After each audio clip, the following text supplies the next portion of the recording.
Nobody's walking out on this fun, old-fashioned family Christmas. No, we're all in this together. The holiday seasons are something special. Yeah! Merry Christmas! While it means different things for different people, for me it's an excuse to watch some of the best feel-good movies that take place during these wintry months. RIP to theaters. Merry Christmas, movie house! A good chunk of stories set during the holidays focus on self-centered, curmudgeonly characters like Ebenezer Scrooge, who, through the power of holiday cheer, human spirit, yada yada, learn to love their fellow man. Or fellow who, if you're nasty. Every version of A Christmas Carol obviously treads this path. Humbug. As well as all the Grinch incarnations. Jon Favreau's modern classic Elf, my sister's favorite, takes a twist on the trope by making the protagonist the one bringing cheer to a society of Grinches. Like the Rankin and Bass stop-motion classics that Elf pays homage to, right down to the costuming, animated films are especially nostalgic and well-suited to capture the magic of the season, because in those worlds, nothing is impossible. I'd also be remiss if I didn't give credit to one of the very few Hanukkah films, 8 Crazy Nights, which is a pretty goofy and dark musical, but also a traditionally animated Grinch-like story. Long story short, there's a recent recruit to the pantheon of cold-hearted cartoons turned do-gooder doodles in the annals of animation canon called Klaus.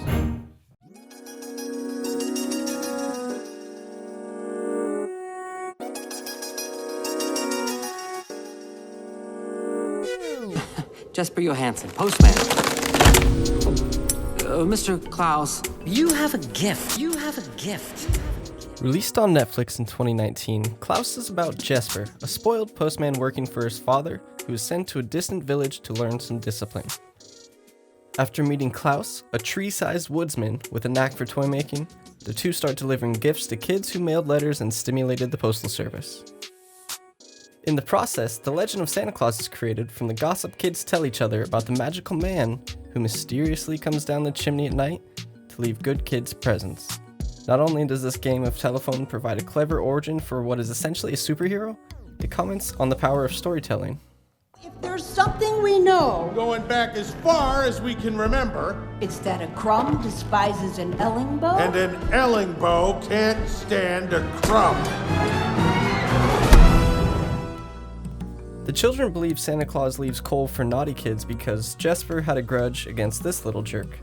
Santa has flying reindeer because they drove off a cliff past this child's window at the wrong time. He wears a red and white suit because those are the traditional colors of the indigenous people who helped Klaus and became elves in the legends.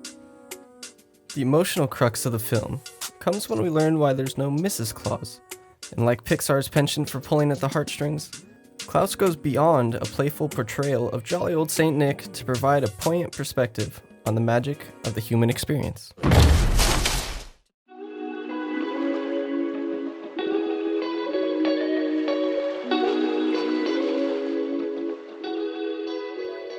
While I don't have a background in animation like director Sergio Pablos, this video from Insider explains how the lighting on the characters' bodies created the unique 3D look without using CGI. The translucent skin effect adds the extra convincing touch that is actually just a trick of light, color, and texture. The look was modeled after production designer Marcin Jakubowski's whimsical paintings. Not to mention these beautiful light blooms that fill hazy rooms, characters hiding in shadows, or lit by a single ambient light source aren't something you find in your everyday Disney. Although Pablos did draw inspiration from Disney's beloved 90s Renaissance era of 2D animation. Well, lots of nice natural light, rustic touches, central air, and panoramic views. Perfect for animal lovers. The backgrounds and landscapes are just as much eye candy, filled with detailed bits like these gorgeous shots of hundreds of birdhouses that have a heartbreaking payoff later in the movie. Without a doubt, there's an artistic flair to the film that automatically earns its spot amongst the big league players. Lastly, the exaggerated character designs from the huge Hulk-sized figures to literally stick-thin people could definitely fit into several Tim Burton films, like this Wednesday Addams-looking psychopath. Look at this future little murderer. Utilizing the tool belt of classic cartoon physics combined with the cinematic visual gravitas of Pixar, Klaus's classy cuteness is only one part of its charm.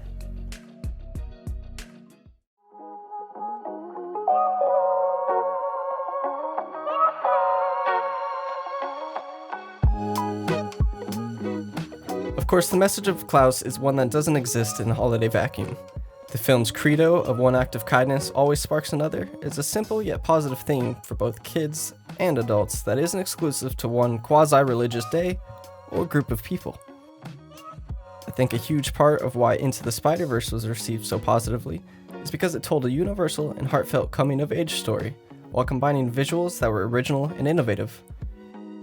I mean, that's why Coraline and Spirited Away are two of my favorite movies of all time.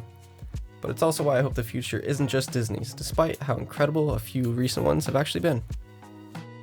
Netflix thankfully has been a solid alternative that also has original animation like the touching Canvas, the foreboding Love, Death, and Robots, and the compelling I Lost My Body, each of which are rich enough for their own video essays. Without Netflix, there's a chance that Klaus doesn't take off like it has if it wasn't readily available at the push of a button while we're all just sitting cozily at home. And who knows, maybe there's an undiscovered marriage of old tradition and modern conveniences.